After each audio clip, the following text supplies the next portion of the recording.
Saya berangkat ke Amerika untuk sebuah conference. Saya diundang bicara di Princeton, Princeton Theological Seminary.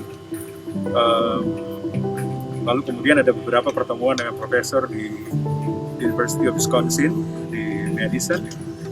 Lalu rencananya ketemu dengan Presiden Harvard Theological Seminary di Connecticut dan juga di Washington DC. Selama di New York saya betul-betul di rumah sebenarnya. Lalu kemudian hari yang terakhir itu saya harus ke gereja, lalu kemudian ada ke toko Meksiko, satu toko Meksiko untuk cari tas. Saya nggak tahu apakah di situ saya kena, tapi keluarga yang tempat saya tinggal di New York, setelah pulang itu sebenarnya masih cipika-cipiki, masih cium pipi kiri, pipi kanan seperti keluarga biasa. Lalu kemudian mereka nggak apa-apa. Dalam perjalanan pulang saya nggak tahu apakah di bandara atau memang yang di toko Meksiko kemarin. Rumah sakit Karyadi ini berbeda. Setiap kali perawat masuk, mereka akan masuk dengan senyum, masuk dengan sapaan yang ramah, sehingga kemudian kita tidak merasa, saya terutama, tidak merasa sendiri di dalam ruangan, bahwa setiap kali nanti perawat masuk, itu pasti ada sahabat yang masuk, pasti ada guru yang masuk, pasti ada perawat yang masuk. Jadi bukan hanya perawat, tapi mereka bisa mengedukasi, mereka bisa jadi sahabat yang baik, mereka juga bisa jadi motivator, dan tadi mereka bisa menjadi perawat yang caring.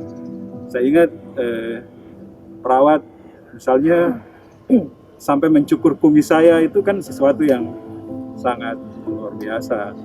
Dan dokter-dokter sangat luar biasa, ini penyakit baru, dan kemudian saya yang terutama dalam keadaan kritis pakai ventilator bisa sampai disembuhkan. Saya kira itu pekerjaan Dr.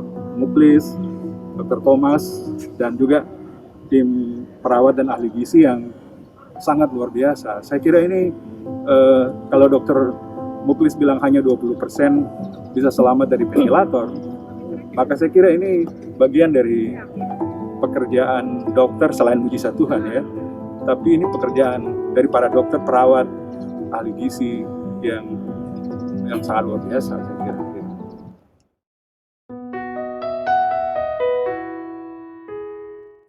Ini yang tadi saya bilang, salah satu perawat yang sangat care sekali dengan kita, dan sebenarnya kan kekuatan orang itu ada pada harapan. Nah, sehingga kemudian kita berharap punya perawat seperti Mbak Sunia yang bisa memberikan harapan. Kemudian bisa jadi sahabat, bisa jadi keluarga. Bagi saya, tidak hanya menjadi perawat, tapi punya empati yang baik. Mereka tidak hanya simpati, tetapi betul-betul empati. Nah, ini yang saya kira perlu dimiliki oleh perawat, dan banyak orang harus belajar dari sini. Dan itu yang membuat pasien seperti saya yang kritis itu kemudian bisa punya harapan untuk sampai sembuh.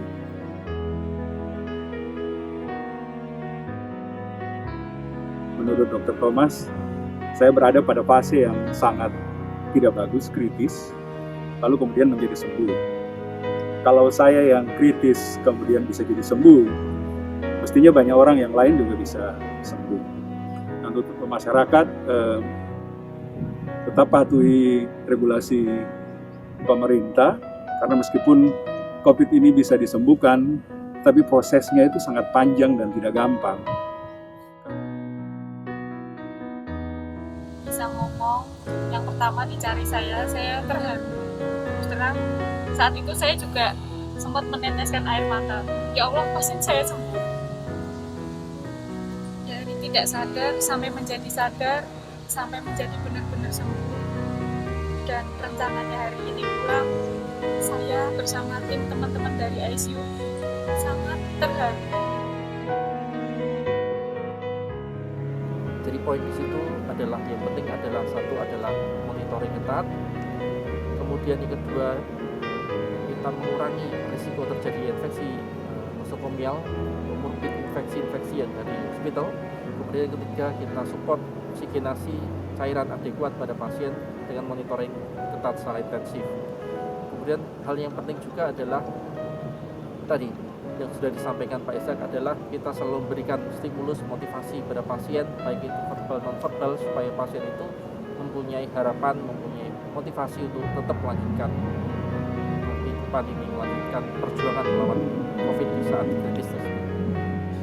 Hikmah dari kasus ini kita saling mengingatkan ternyata di dalam pelayanan pasien dukungan keluarga kepada tim dokter sangat diharapkan. Keluarga yang memberi kepercayaan penuh kepada tim medis, komunikasinya bagus dan lancar akan memperbaiki hasil yang bagus. Matur nuwun kepada masyarakat yang sudah mentaati anjuran pemerintah untuk stay at home. Kasus baru tidak sebanyak yang dibayangkan sebab tingkat penularan di masyarakat relatif bisa ditekan dengan jaga jarak. Terima kasih. Bersama kita bisa lawan COVID-19.